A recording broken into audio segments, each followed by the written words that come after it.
Welcome, welcome, my noble thespians and my happy troupe of theater trolls. I'm your host, Dawn Westbrook, the biggest troll of them all, with my glass of Chardonnay.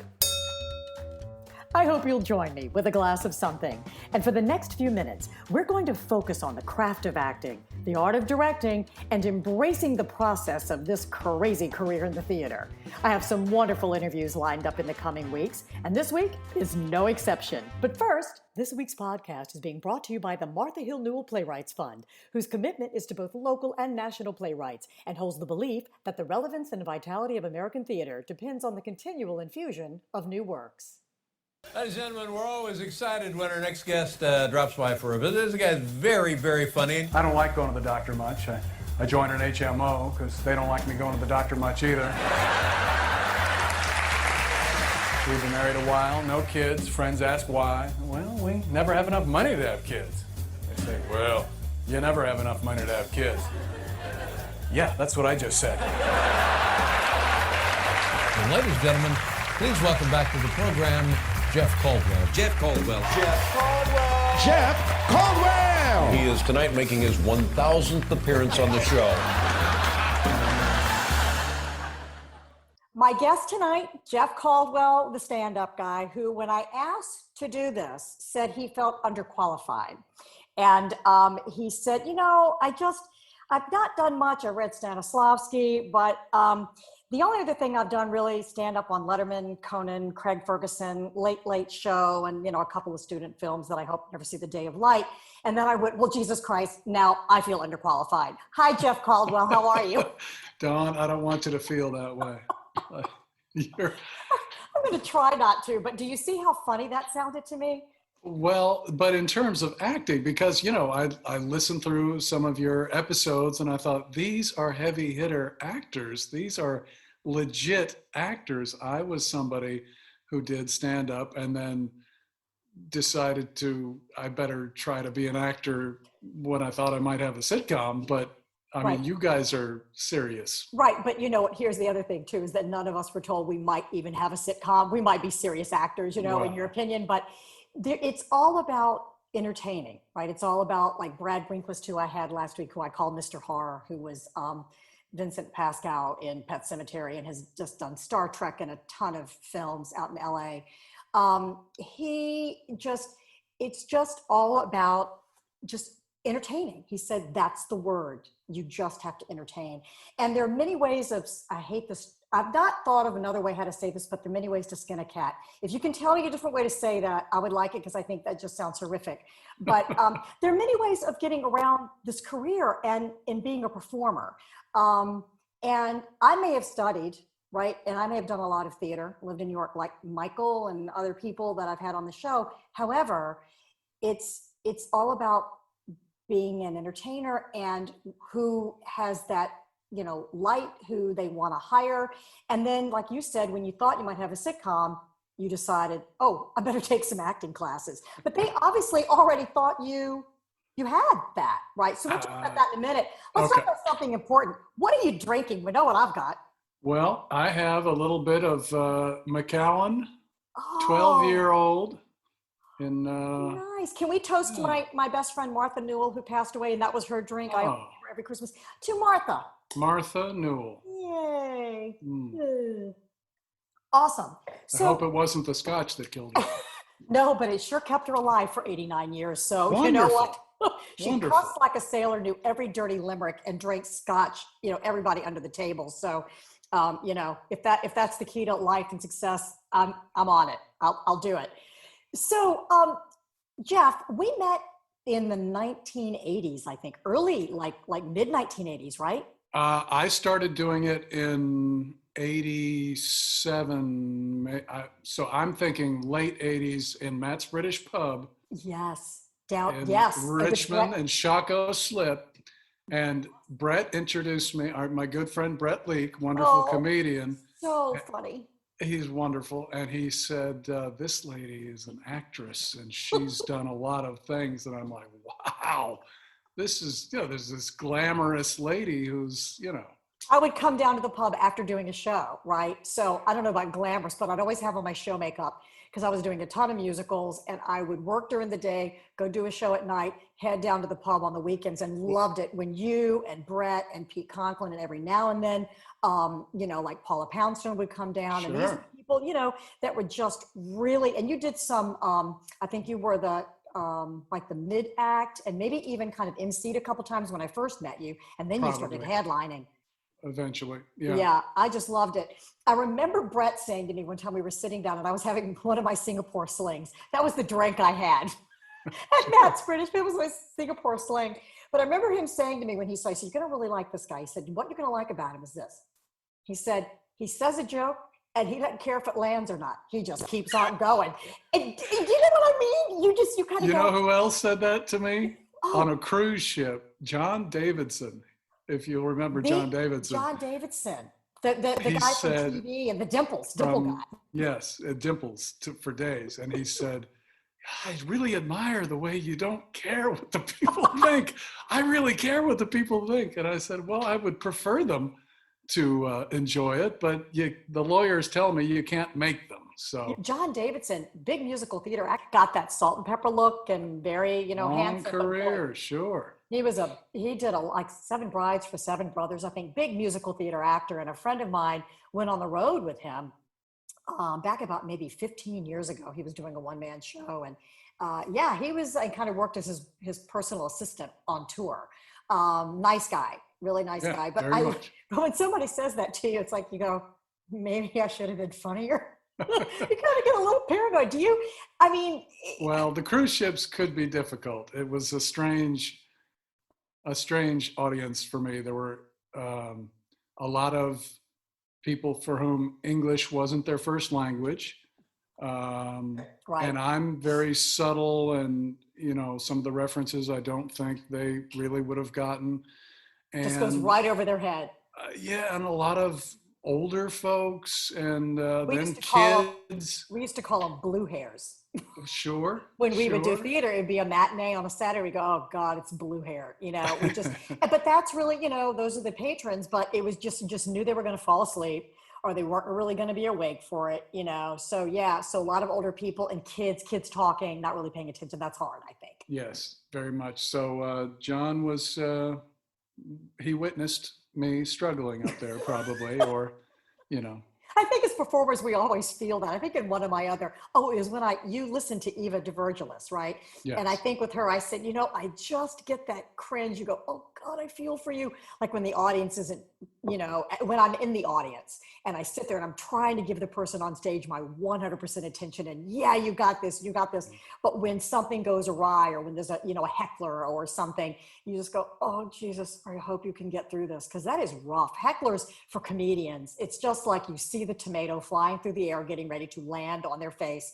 And it's just horrible. You go, "I hope you can get through this." How do you handle hecklers? I do mostly corporate shows nowadays. So there's very little bad behavior because the boss is on site. And that's good. Yeah, no, it's much more civilized. But I certainly did my time. I remember one guy, like a firehouse, he threw a full beer can and it just came out of the lights right at me. And I somehow just grabbed it instinctively and the place erupted in cheers. I'm sure I couldn't do it again in a million years, but you go, "Thanks for that. You meant it to be a bad thing, and I just turned it into a good thing in a second." Paula Poundstone was always really good at handling. She would actually, when you talk about not caring what people think, she'd actually just lay on the floor.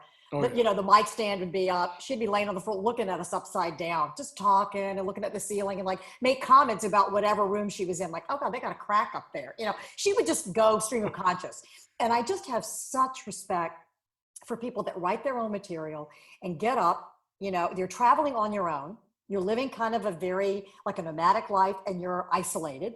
So I find isolation makes me feel like, am I really in touch with what's funny or what's going on? Or it would make me question myself leaving the comedy club, going back to the hotel. Now I know you guys keep really late nights and you kind of would go out or stay at the bar and drink, but going back to the hotel room and just going, it's hard to self-analyze. And I know that comedians have to be able to do that, right? Oh, it was constant. And there were many, many humiliations. That's how you learn, We've had them too. Actors, anybody that gets up in front of people has that. But for comedians, I think there's something just different because it's you. Unless you're creating like a persona, right? Like a caricature that you're going to just put on. When you get on stage, let's talk about that. Like Joan Rivers probably wasn't always that animated with everybody. She probably had downtime. But when she hit that stage and the lights hit, she became this fast-talking Jewish woman, blah, blah, blah, blah, blah.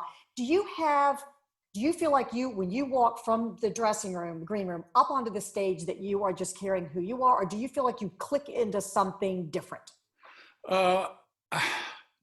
My goal is to be maybe a heightened me, but definitely me. And I'm relying on the quality of the jokes to get me through. Man, I always like to hide behind characters, and I like reading somebody else's lines. Like I can be funny. I know I'm a good comedian with a script.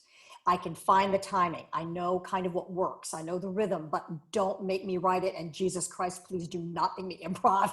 I hate it. Did you do improv? Well, early on, I think out of fear, I was attempting some sort of character, and I don't even think I really had a plan. But I remember one of my very first shows was at Johns Hopkins University, where I went to school, so extra humiliating. And Rosie O'Donnell said, "Why are you talking like Jack Nicholson up there?" And I was like, I don't know. I don't know why I'm doing this. She said, she was there too? She was there she too? was headlining, and I was probably opening, and she just said, just say your material in your voice. So how were you doing it before versus like? I guess it was some sort of very, I don't know, something that reminded her of Nicholson. Kind of clenched teeth and kind of winky, like kind of. I can't even picture it anymore. But I think it was fear and having something to hide behind, maybe something more aggressive. Cannot do that. You cannot hide. You are absolutely out there. And that is the similarity with, performers. You can't hide. And Brad last week, in theater somewhat you can, because the audience is so far away and, you're bigger than life, but on screen, you cannot. And have you noticed from being in a club to doing all the late night that you did, was there a difference? Did you see yourself on screen and go, oh, next time I need to do this, or this works on a stage, but doesn't necessarily work on screen? Did you ever have to deal that, like juggle those back and forth a little bit? The tough thing about the late night spots is just how much more adrenaline and nerves there are than, after years of club work, it became, second nature. So it was all about controlling nerves and getting the jokes out. And if you got some sort of natural flow, that was great. But there were times I can remember just trying not to faint.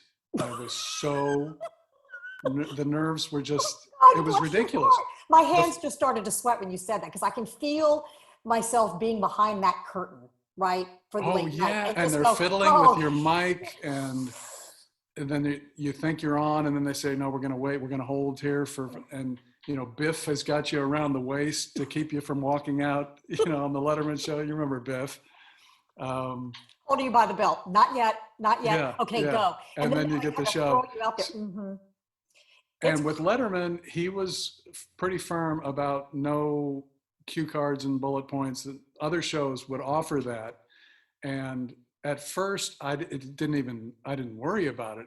It was, I got more nervous the more sets I did rather than less. I think really I was so excited and happy to do it the first time. Sure. It was just kind of exuberance. And here's the best material I've gotten from years of club work. It was easy, and it went really well. After that, it became harder. It felt like I'm eking out, a set, because then it's pressure. You've got a deadline. Let's do another set this year, and you don't want to say no.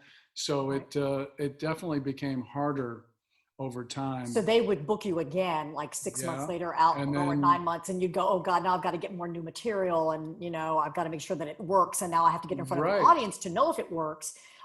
Correct. Have you ever, I know that, when I direct or when I'm acting, we get notes, or we have people that are sitting in the audience, and we, in the theater, we can laugh. On a movie set, you can't. You guys get feedback like Roseanne said to you, Rosie O'Donnell, it was Rosie O'Donnell that said that to you. You get feedback. I remember being at the club and listening to you guys giving each other feedback. And I'm like, ooh, ouch, that's kind of harsh. But, and so in theater, we get notes and we kind of know if things are working. There's a director kind of guiding it, right? We get notes every night. And then the audience tells us very early on in previews, that's why you do previews, to know whether it's working or not, if a set change isn't working, or does that line work, or do we need to tweak this? Do we need to, bump that up a little bit more? Can we let that drag, or can you, we get to do that. But really, you all, unless did you ever have anybody record you? I mean, now we have phones, but you just. You mean before the late night spots? Yeah. Well, the booker for the Letterman show and somewhat for the other shows, he would work with us to some extent, shaping the set and okaying it. And so there was a fair amount of feedback until you'd done it a few times, and then you kind of had carte blanche. Right. They trusted you not to blow it. But there are times, I remember a Late Late Show set where the like that day, it was when Gabby Giffords got shot. Oh, good God. And I had a joke, something involving a handgun. Oh, God. And I knew I cannot do this. This is a huge mistake. And they were like, oh, no, don't worry about it. I'm like, I'm worrying about it. So I kind of on the fly had to edit and remove it because I knew this would really be distasteful. Yeah. So, I did. And those, that would add even more pressure. Because you go right here, because in your head you're thinking, you're processing and you're thinking, okay, right here would have been that joke, so now I got to slide into this new one. Exactly. And you have to make those, here are your changes, you go live in 5, right? That's kind of what you guys are doing all the time. There was another one on Late Late Show where I found out I was going to do an election joke of some sort, and I found out that this wasn't going to go out live that night. It was going to air 2 weeks after the election. So I had to change this so it makes sense both to the studio audience and to people watching 2 weeks hence. Now I'm really curious. I want to know, do you remember what election it was and what you had to change? Can you please share with us? You don't have to do the joke, like perform it, but do you remember what it was? I think it was probably 2008, November. So that would have been Carrie, but no, that was the first Obama. That was Obama. So, and I don't remember what the opening joke was, but it was something about these election commercials. And I'm like, well, by the time the TV audience sees this, that will be a distant memory. Why is he talking about this? What is wrong with him? Right, and one that we want to forget. These commercials are horrible, so that's funny. So I had to do some fancy footwork there, Unbelievable. It's just amazing to me what you guys have to do. Now, like right now with coronavirus, and you're home, you're in Kentucky with your lovely wife, Kathy, who's a real estate agent, is that correct? She is. Wow. So what are you're able to kind of, like you said, I'm able to kind of like get outside, go for a walk. Are you reading? Are you watching? Do you find yourself watching or studying comedians during this quiet time? Are you reading books? What are you doing to kind of keep yourself, the wheels greased and ready to go when we do get to open up again? Well, that's the thing is, I don't know what will be happening when we're finally called in front of a live audience. I mean, I know some clubs are attempting to open. I don't know that I would want to perform. No. With you can't feel comfortable when you're 6 feet away, like a broomstick's length from the other audience member. You need to, when you're in a comedy club, the whole premise is we're all in this together, and you can kind of point people out, or you can't be distanced like that. It's all right. It's all. Well, that would be my feeling and my fear, and that's also with the Zoom comedy, which I know people are attempting. That to me sounds just hideous. Zoom comedy, like we're doing an interview. We can see each other, and you look handsome, by the way. But no, I'm honest. what kind of comedy? I know we're doing like Broadway's like doing like readings and Zoom meetings, but it's not meant to be like that. We're supposed to be in a room together. I guess people attempt to do their set into the screen, and people are, little squares on the screen, and maybe they laugh, maybe they don't. But I don't know. To me, live comedy is a different animal. It's more special. Well, live music, it's a different thing, and it's just not meant to be recorded. Some things are meant to be recorded, movies, television, in front of a live audience. But you get like these. What element is missing when you watch Jimmy Fallon once coronavirus hit. What element is missing when you see Seth Meyers.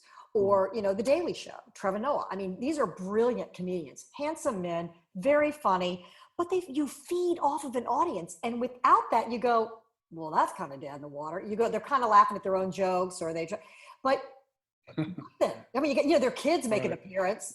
Tina Fey, her daughter came in one day and said something, funny.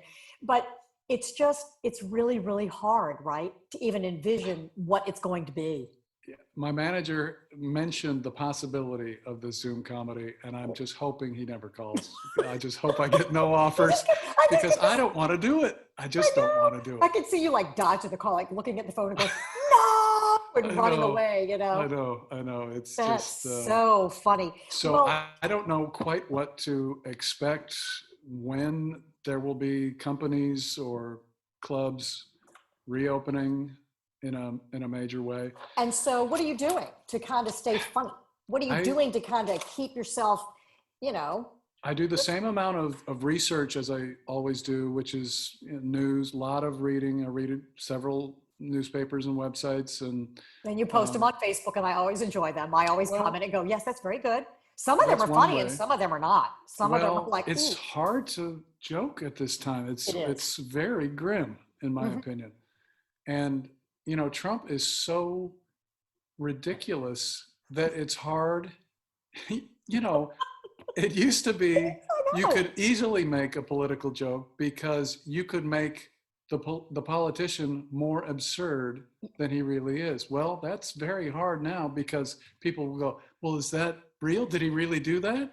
You do. You think, did he really, that fake, he says fake news, but people put that out there and you go, oh my God, this was the Onion. I had no idea. I thought he really tweeted that. Yeah. But I actually, because you say you do a pretty good Trump, right? I actually have this lipstick. It's made by Lip Slut. And it's called, it's going to be upside down. But can you see what my it's called? Yeah, I do see that. You don't want to say it though, because turn away, kids. It's okay. I say that this is explicit. It's called Fuck Trump. I actually have one that says Ruth Bader Ginsburg, RBG. Nasty woman. So terrible. So awful. She's horrible.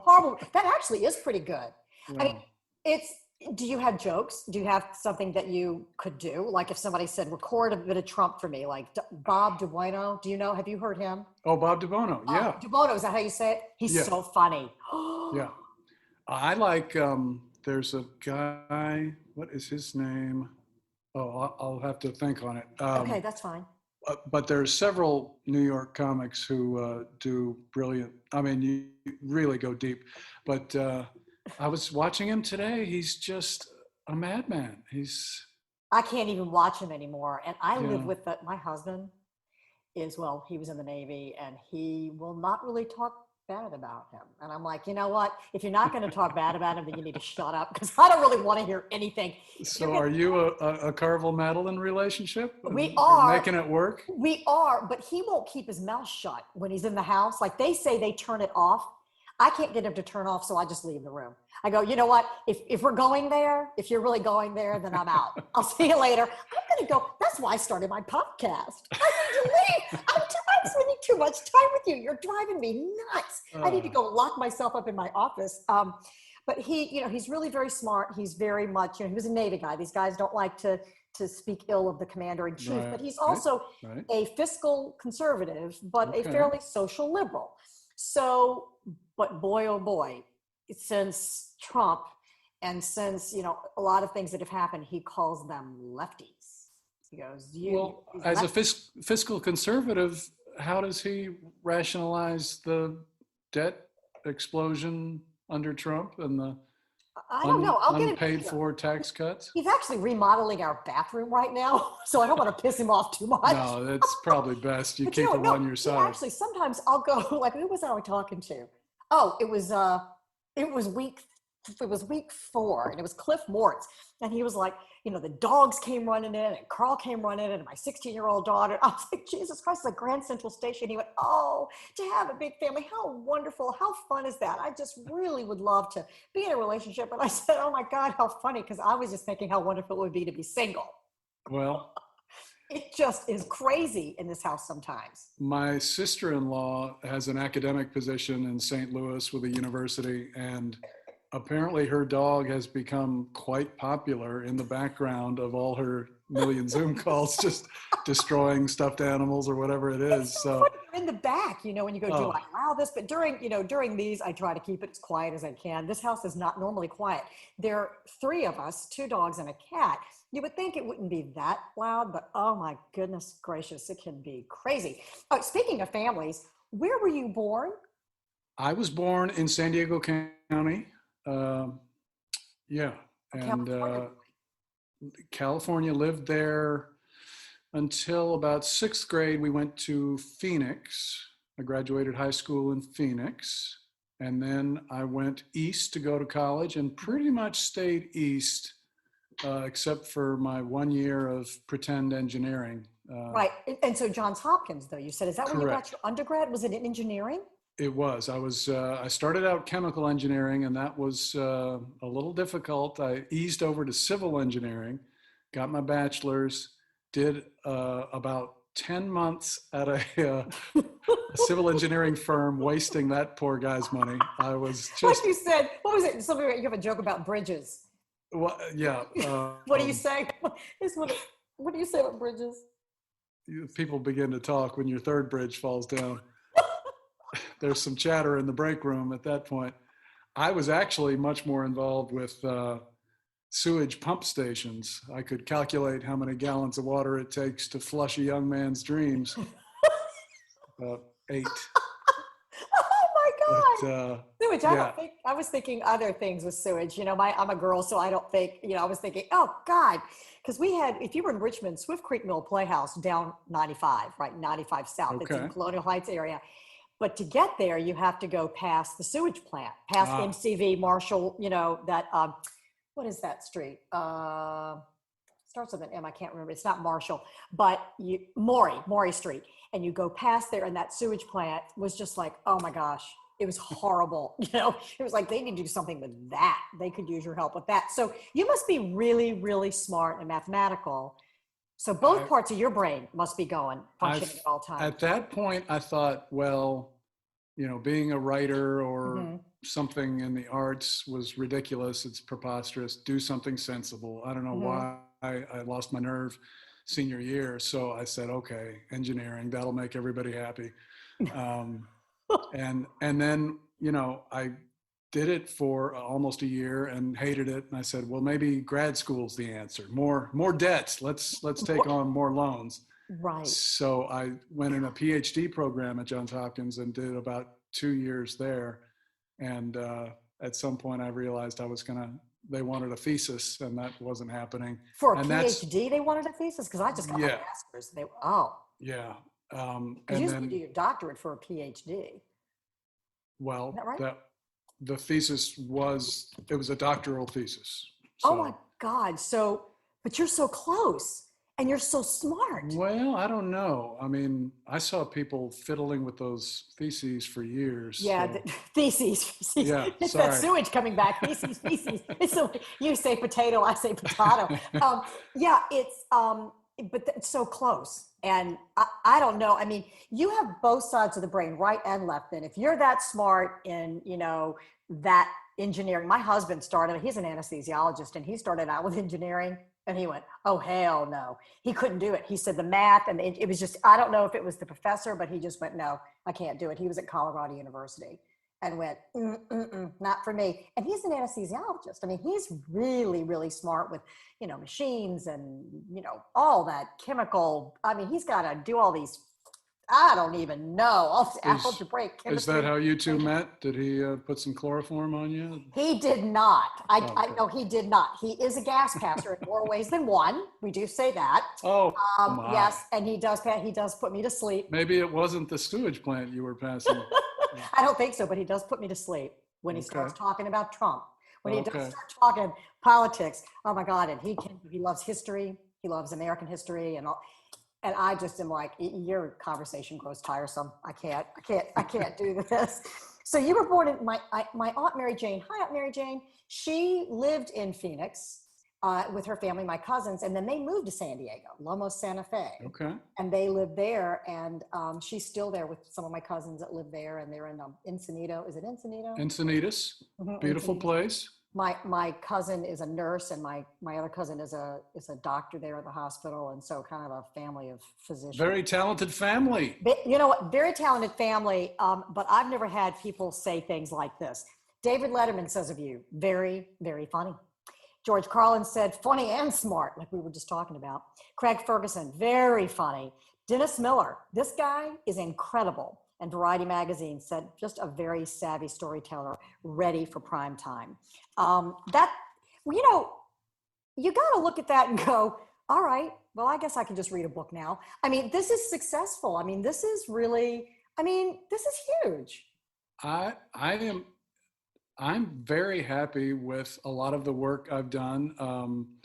I know a lot of show business is very fluky, and I never really wanted to be a giant star. I'm glad I'm not recognized on the street. I like that I'm able to make a living until the pandemic.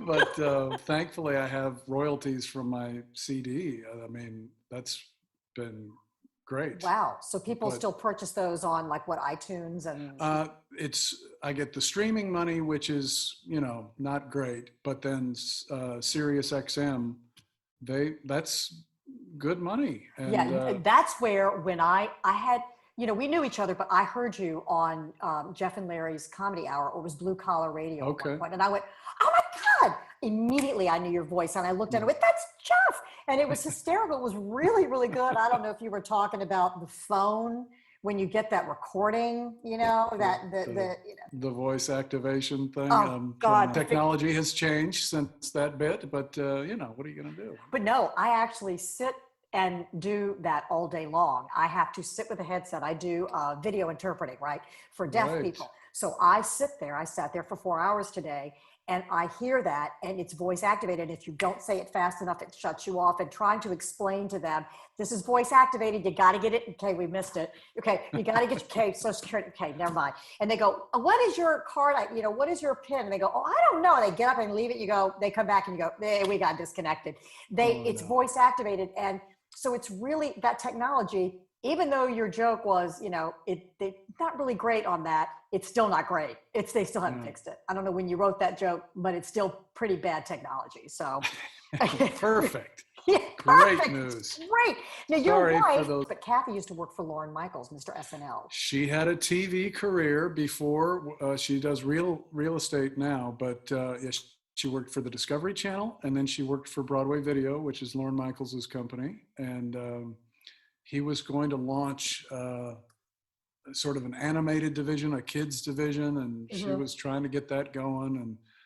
And she kind of burned out. She was talking to animators in Hong Kong at 4 a.m, and just no sleep, a lot of pressure.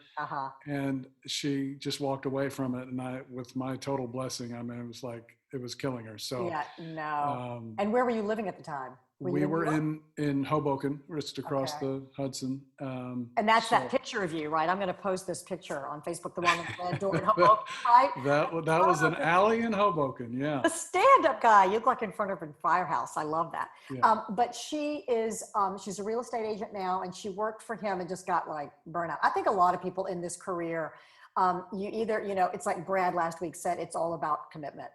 Are you committed? And I think a lot of people that are committed still get burned out at some point. I think you just go, I just don't want to do this. And I knew for me living in New York, I saved up money, and I lived and I met you in Richmond, and I studied in England, and I was working full-time during the day, saving money, socking it away, teaching acting. And then I moved to New York. I think I had like, what, $10,000 or something in my savings account.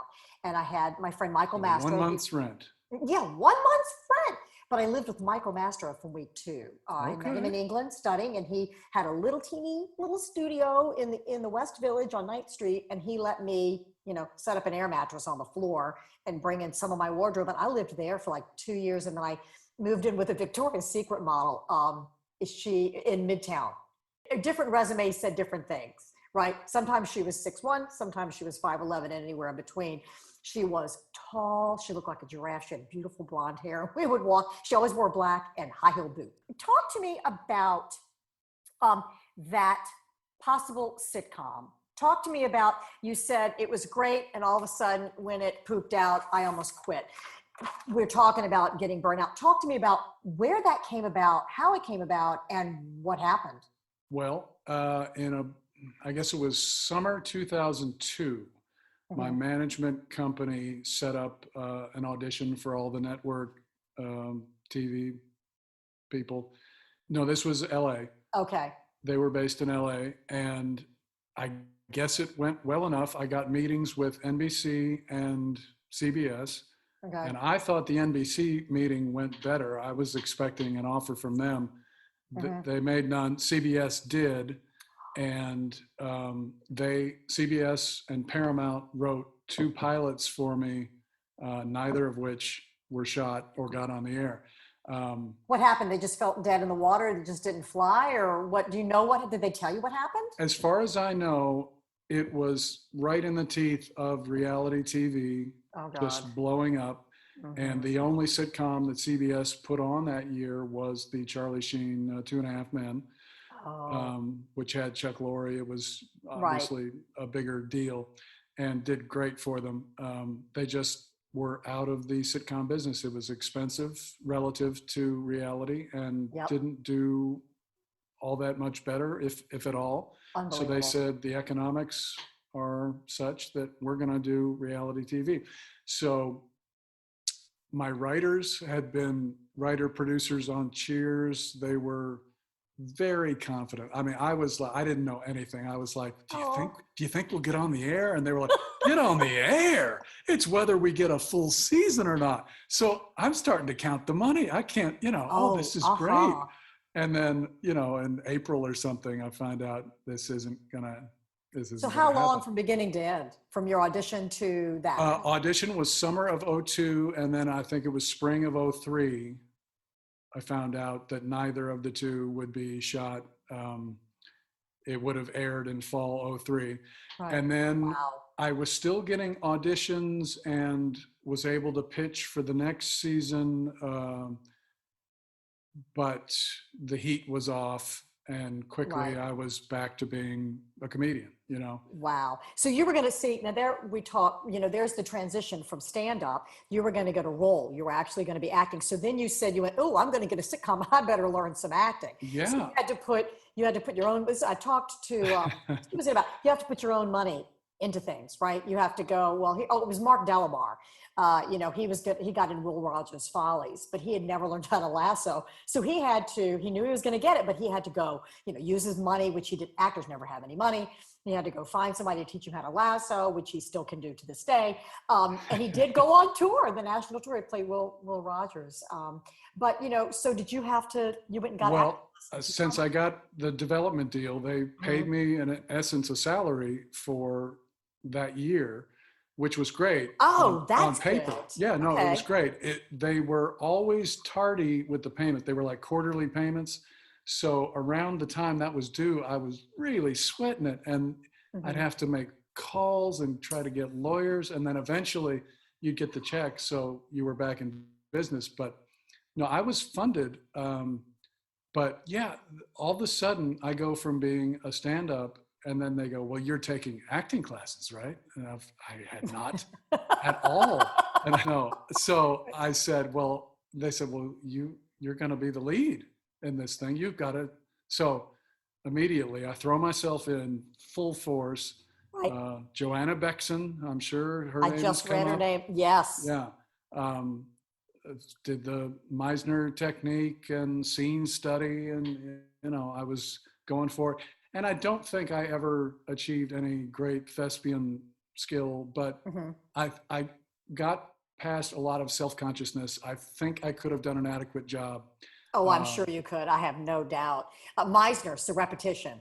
Oh, there was mimicry, all this exercises that I didn't quite see the point of, but I was trying. I was really Right. trying. Yeah, it's really, they're exercises. And that's, when you're young and you go to school and you do these exercises where, you have to really peel the orange that's not in your, in your hands, and you really have to taste, it's like Morales and Chorus Line. I feel nothing, I'm feeling nothing, except the feeling that this bullshit is absurd. That's, and you go, some people really can click into that and some people can't. And it's a process of, how do I make people believe that what is really happening is happening for the first time? And how do I get them to realize that this is a character that I'm putting, but not a character, I'm being me. So you have to do a substitution, right? So Dawn's history, my experiences, what can I use? What will I allow myself to use to get myself to points that I need to get to? Devastation or, franticness, or, it's really good for like drama. Comedy, it's just about the timing, I think. I mean, it has to be rooted in reality, right? Comedy cannot, when you're acting, be, if you're fake, oh boy, they can sniff that out in a heartbeat. Right. It has to be real. And you look at like somebody like Carol Burnett or Lucille Ball, or these famous people that had their own rhythm, right? And then you start going, oh, I'll buy into that. You know what they're going to do, but you buy it every time, right? And but it has to be rooted in a reality. And I studied in England with Michael. I talked about this in the National Theater, and they said something very interesting over there about comedy. They said comedy in England, in London, it's all about, we experience comedy on stage on our back foot. They let it happen around them while they're on their back foot. And it's part of the reason that it makes it work, because they're like all this crap going on and they're like going, uh-oh. Americans perform comedy on the front foot. We're right in there. We're ready to go. We're aggressive. We hit it, we go. But they're like, they lay back. So there's a total difference in the rhythm, in the way we do comedy and the way they do it. You can watch any, English comedy, anything that's on, PBS, or the way they do it is absolutely opposite. So we had to study and do scenes like how they would do it. And it went against everything that we came in there, we were like, oh, but God, they're like, oh, we're not going to do Mammoth. We're going to do some restoration comedy. We're going to do some Noel Coward. We're going to do, and you go, oh crap. So it really was amazing to realize it really can be funny. We think we have to get our teeth in there and gnash at it for it to be funny, right? That's Americans, we're just always on the front foot, right? We're just hard workers. We keep going, we keep pounding. They kind of lay back, they do tea. They have tea time. We don't do that. And so it's really funny, the difference in how they do it, how they experience their comedy, how they perform it, and then how we do it. It's very funny. Well, when I think, you say Noel Coward, some of those like Oscar Wilde plays are still laugh out loud funny from 110 years ago, because they're just witty. It's just well written. Lady Bracknell, when you put a man in drag and you have him as Lady Bracknell, it's really, really funny. I mean, it is. There's some things that, time is memorial. It works, whether it was back then or now, it absolutely doesn't, it's timeless. Timeless comedy. Talk to me while we're talking about that, favorite comedians and why. I think you mentioned Steve Martin. Steve was huge when I was a kid. He was beyond anything I had seen to that point. I really liked guys like Robert Klein, and I remember Freddie Prinze was a sensation. His first, Freddie Prinze Sr., of course. Oh yeah. Gary Mule There was that whole generation of, I think, LA guys.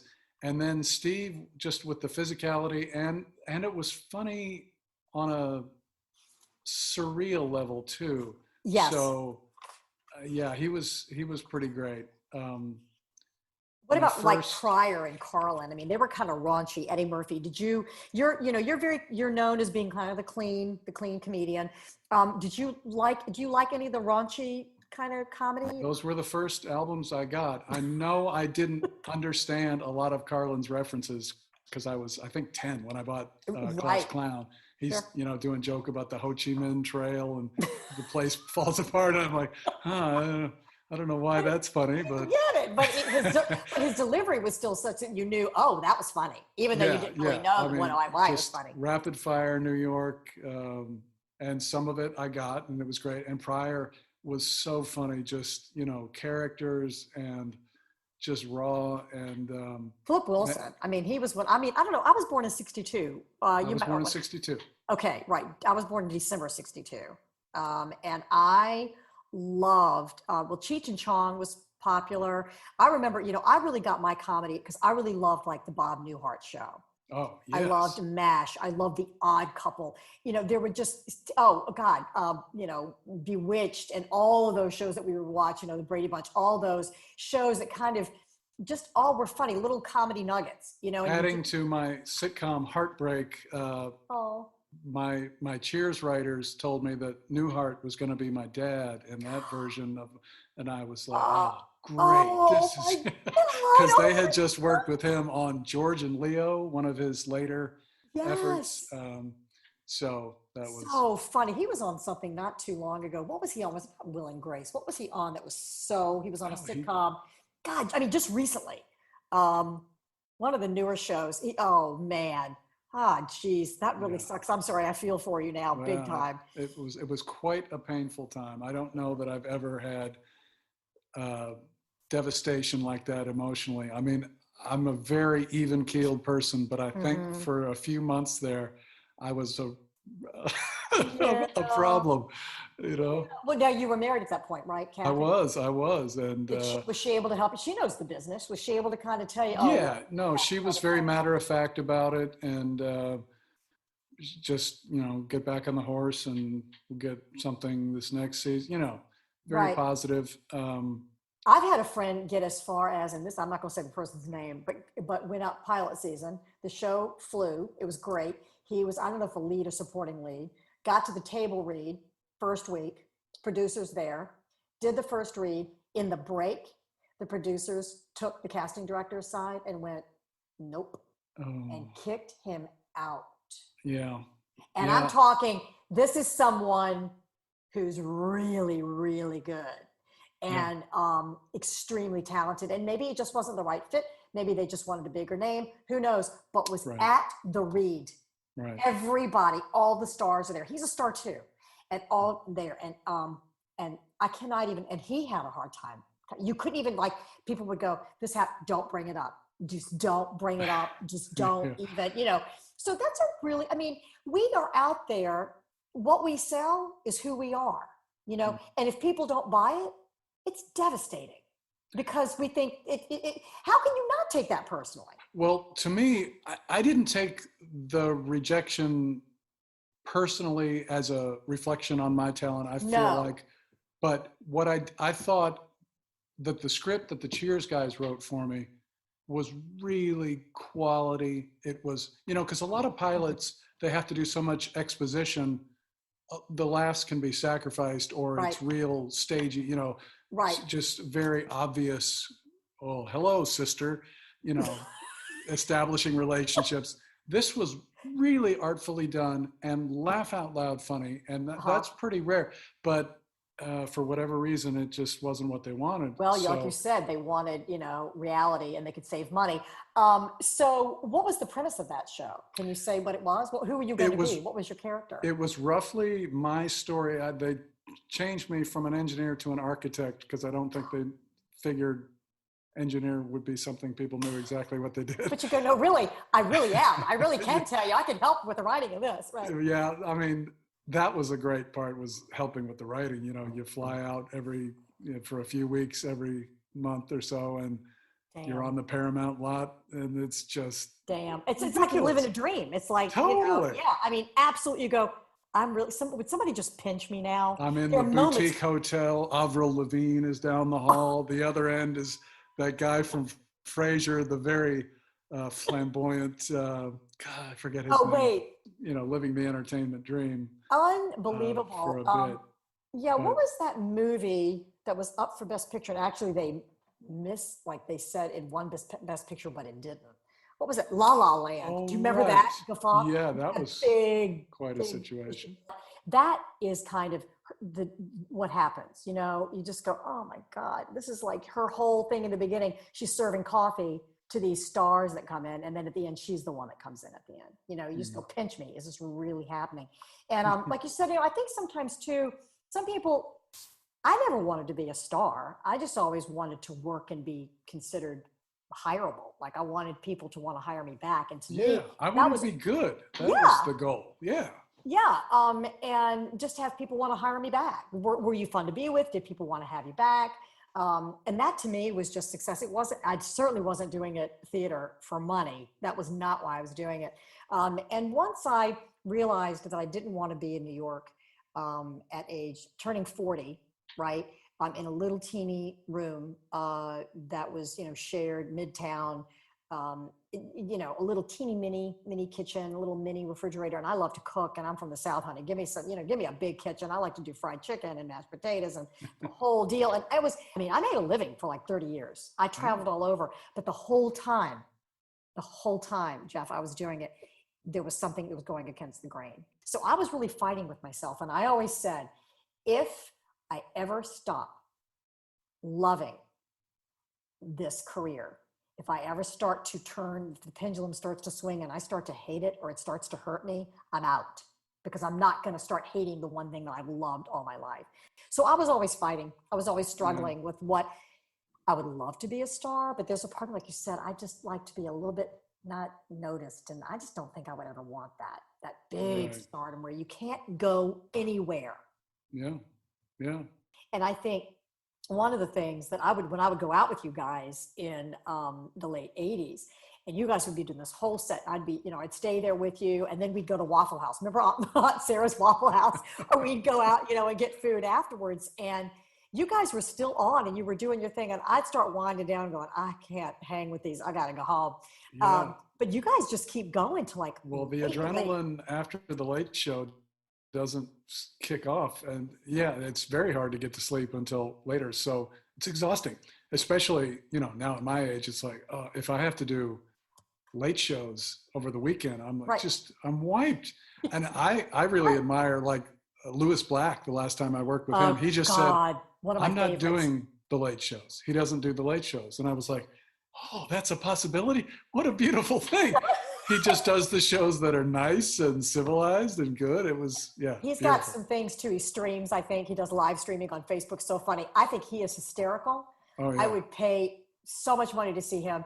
And one of my favorite female comedians is Kathleen Madigan.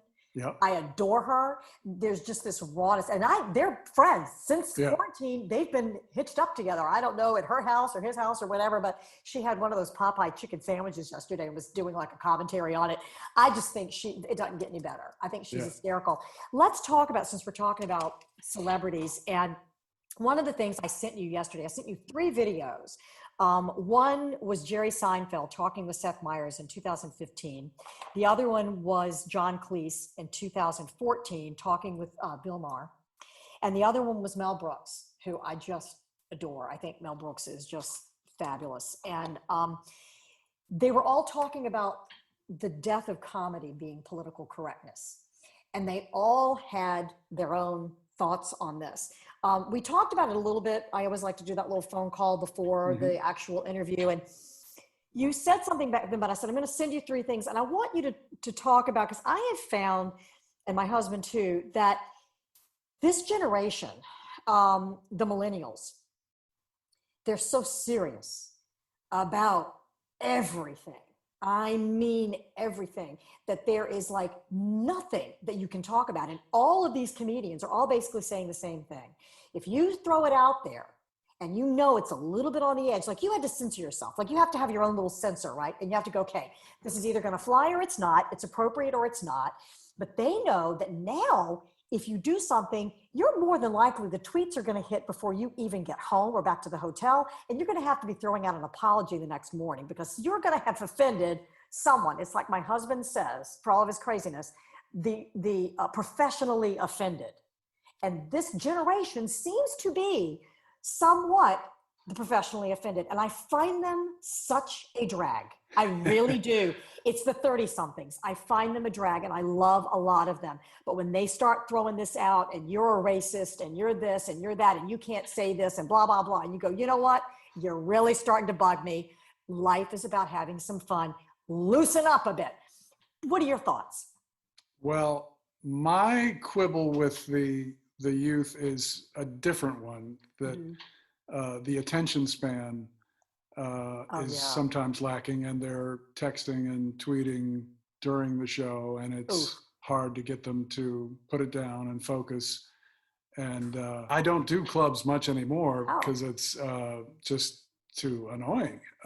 But that was one of my memories of the only club I really do anymore is Montreal, and they're delightful. They're different. It's different. It's a different feeling, right? Very different, very different. But as far as political correctness, I like Stuart Lee, who's a great British comedian. I think he really nailed it. He said that it's often people who say that political correctness has gone mad it's often a cover for them wanting to say something hideous or racist or distasteful about some minority. And so they say you're a killjoy if you want to discourage that. And I think the line he used was, you can't even write racial abuse and excrement on someone's car without the politically correct brigade jumping down your throat. So I thought that was, he's got a hilarious bit about that. That's funny. Yeah.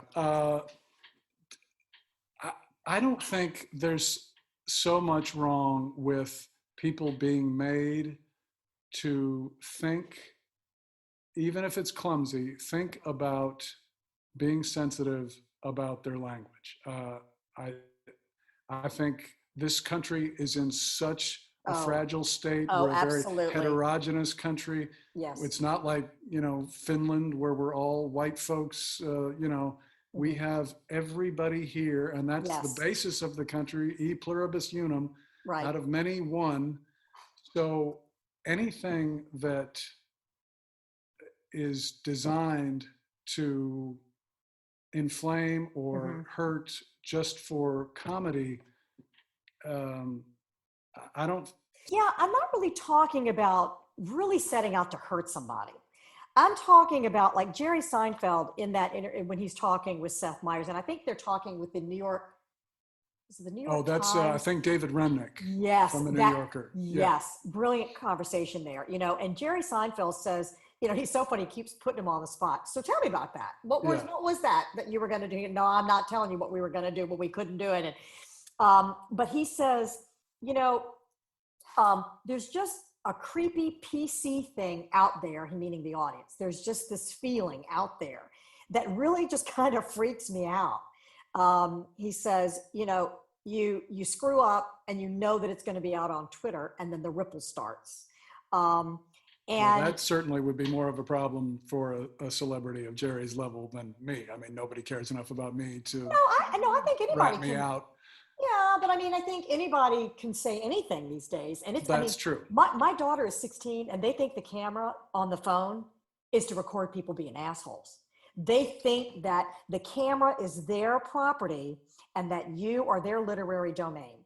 They think that anything that you do, even if you're having an argument with your husband, they think that it's there for their recording and for their pleasure, and they can post it on Instagram or wherever, or they can keep it for posterity. What is her later. Instagram? Because I want to see some of these fights.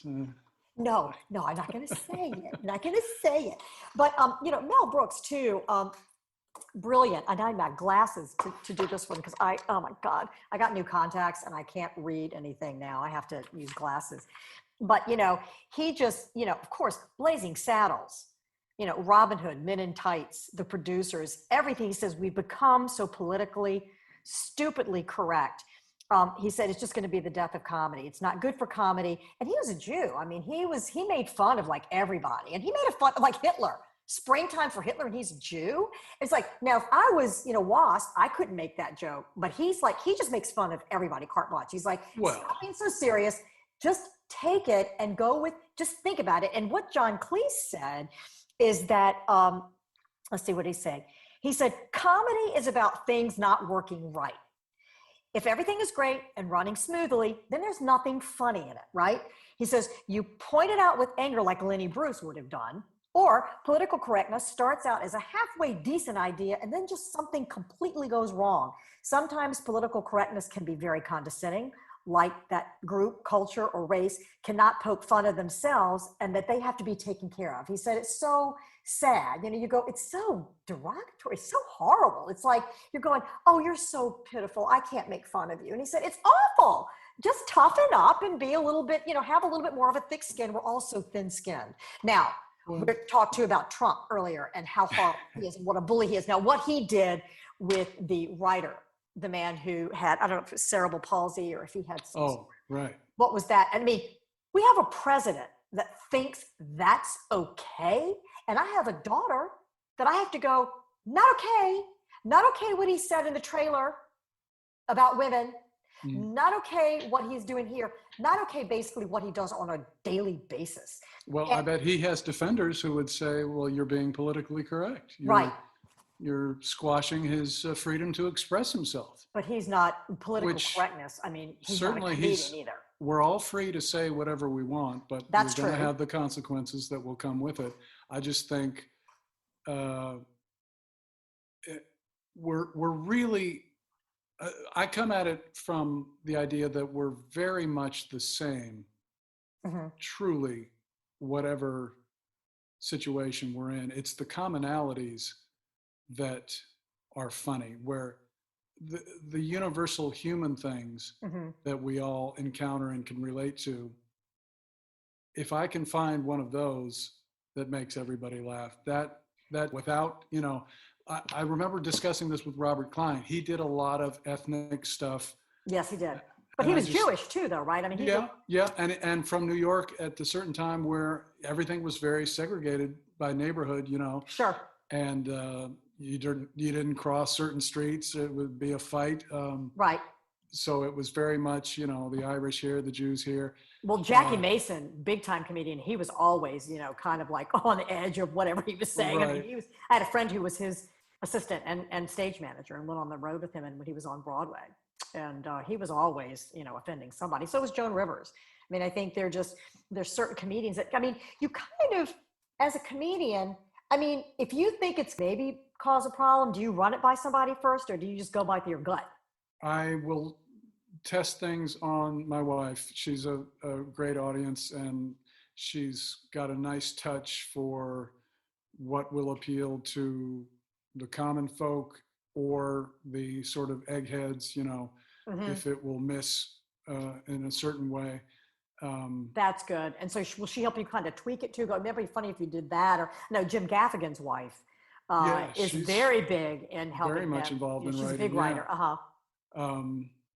It's funny, you mentioned Joan Rivers a couple times. A friend was a writer for her in one of her later shows. And his job was to, while she's doing whatever madcap interview she's doing, he would, if he thought of something, write a joke on a card, hold it up, and she would see it and incorporate it. He said, not only was she 80-something and could read this on the fly and incorporate it, but she would inevitably make it better than whatever it was and on the fly that he wrote. I mean, that quick But he said wit. she was kind of a freak about comedy, just she was, really and talented. she kind of, and I too, and I know this person has had a lot of issues, speaking of Trump, but Kathy Griffin too. I find her very funny. I've always found her funny. I feel bad. Did you watch her special, the thing she did for HBO? Did you see? No. Yeah. I know that what she did was wrong, with the Trump head. Don't ask me to do it because I don't know what I'm doing these days. Yeah, I'll take a picture here. Go ahead. But it was wrong. But what happened to her too was also wrong. And I feel bad for what happened. I think she is very, very funny and very quick. And I like her timing. I like the way she kind of slides jokes in there and what she says. And she's just kind of out there. She's very big and out there. She and was very funny on Seinfeld. I remember her couple spots on there. And she was on Ellen too, wasn't she? Possibly. I don't I think remember. she was on Ellen. I don't remember. Maybe I'm not. Maybe it isn't her. But boy, Ellen too. I think she's fantastic. But her show has got, I don't even think that was her. I think that was more of her staff. And when you're like, you were going to do your show at Paramount or CBS, you can't be responsible for everybody on the set. You set the tone, but you don't know what people are doing in the back rooms and if they're being inappropriate, right? I mean, if people are coming to you and saying this is happening, you have a responsibility to go in there and try to tackle it and fix it. But she's so busy and she couldn't know everything that was going on. I mean, they didn't even give me a chance to abuse my staff. Damn them. Damn them. No. They should have given you a chance. But you're so nice. I mean, I love this idea, but like John Cleese asked Bill Maher, he said, is there a group that you can't make fun of? And what did Bill Maher say immediately? Do you remember what he said on the video? Muslims is what Muslims. He said, but what way? He said, you remember the name of my show, right? And he said, I have a joke on there about, that no, Muslim. It's a religion of peace. You got a little PC over there, a little PC over there, find a little PC over there, And he said, and people laughed, right? But they were also addressing it at the time that he threw the joke out there. So I don't know. It's interesting to me what flies, what gets, ooh, you can't.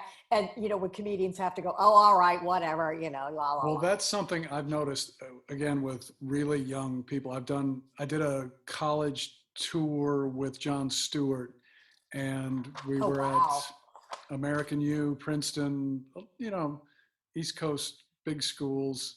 Mm-hmm. And a lot of times you would get the ooh just by referring to a subject. It wasn't that the joke was harsh in any way. Right. Just they didn't, even broaching that subject was They knew, they get their panties in a wad basically before the joke is even spit out there. Like they know the topic and they go, uh-oh, don't. It just made me think, at that age, they really don't know enough to know what's funny yet. They're just kind of doing this as a social event because Jon Stewart, the guy from TV, is here. So let's go have a fun night, which is great. I know I didn't get everything when I was a kid. You get more as you get older, Right, sure.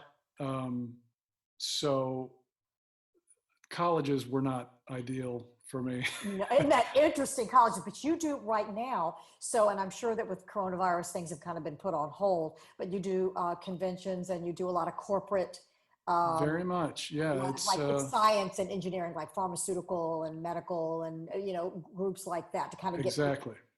Is it like an infomercial, or do they just hire you in to kind of be funny, to talk about their product, or what? I mean, are you? Sometimes you're kind of the reward for the day full of meetings. You're the thing they put on at the end to lighten it up.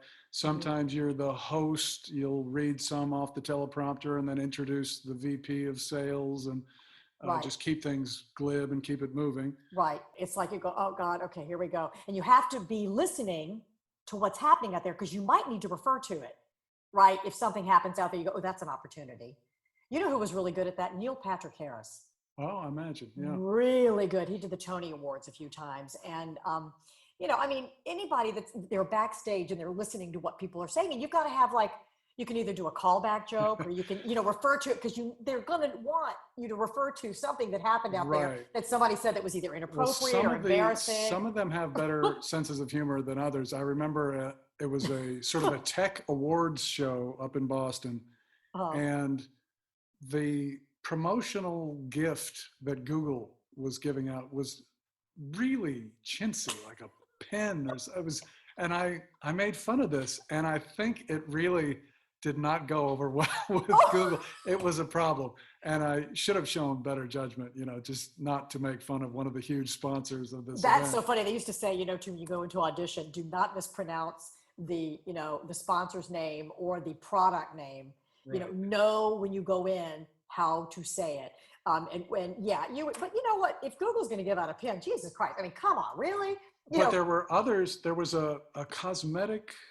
Yeah, it was a cosmetic show, and I got the catalog, so I'm reading through, and there's all the jargon, and then there was something about some kind of water that you put on your face. It had a fancy name with the water. Like a mist, like a rose water, or mist like Evian spray. But there was some pseudo-scientific word, and I said, no, this is total crap, right? This is, and they exploded because, in fact, it was just total hooey, and they knew it. And the fact that the outsider knew it really made them laugh. So that's funny. This is sometimes you get away with it. Yeah. Wow. Well, I am almost finished with my little drinky here. How are you doing on your? I'm getting low. Yeah. It's this has been a fascinating conversation, and my lipstick is running low, so I need to put on some more Fuck Trump lipstick, my lip slut. But so what's a day in the life of what are you going to do like tomorrow? Probably play a lot of guitar. That's how it amuses me. I don't make money at it. I have friends who are pros and always want me to sit in with them, and I won't because I feel completely inferior. You don't have anything recorded? You don't have any No. You don't sing. You just play. I play. I get better all the time, but it's for me, and it makes me happy. So that's fantastic. So I think we're all trying to do things that do, make us happy. And tonight in particular has made me very happy. You are hardly underqualified to talk about this career in the entertainment industry, the names that you've worked with and the success. And I'm sorry that the show didn't fly, but you know what? Fuck them. Hey, they don't know what they were missing. They don't know. Maybe I'll get it back going. Maybe I'll pitch it again. Do that. Do that, but hopefully, we'll be able to get out to the clubs again, get out to some concerts, get out to those corporate shows and get you back up on stage. Because, man, you are a very, very funny man, and you are a very good stand-up guy. You really are. And thank you. Thank you so much for being a part of this. And I just wish you and Kathy the best. And I hope you don't get hit with this hurricane this weekend. We're going to get a little bit of breeze by, I think, here in Virginia. But well, yeah, hunker down. I hope, hope everything in your renovated bathroom is tethered down. But anyway, my very best to you. Thank you for doing this. I really appreciate it. Of course, And, it's a treat. Well, it was great. And don't be a stranger. Let's keep up with each other, if not even just on Facebook. Okay. Excellent. Thank you. Good luck. Bye. Bye. Well, I think that about does it for this week's podcast. I can't thank you enough for listening. Remember, you can find me on Facebook under ACT and on Instagram and Twitter under ActingPod. Or you can visit my website at www.dawnwestbrook.com and ask questions, give suggestions, and feedback. But for now, as W.C. Fields once said, a man's got to believe in something. So, my noble artist and my happy troop of theater trolls, I do believe I shall have another drink. May the footlights burn bright and your interactions, both on stage and off, be rewarding. Thanks for joining me. I'm Dawn Westbrook, your host, and this is ACT. This week's podcast was sponsored by the Martha Hill Newell Playwrights Fund.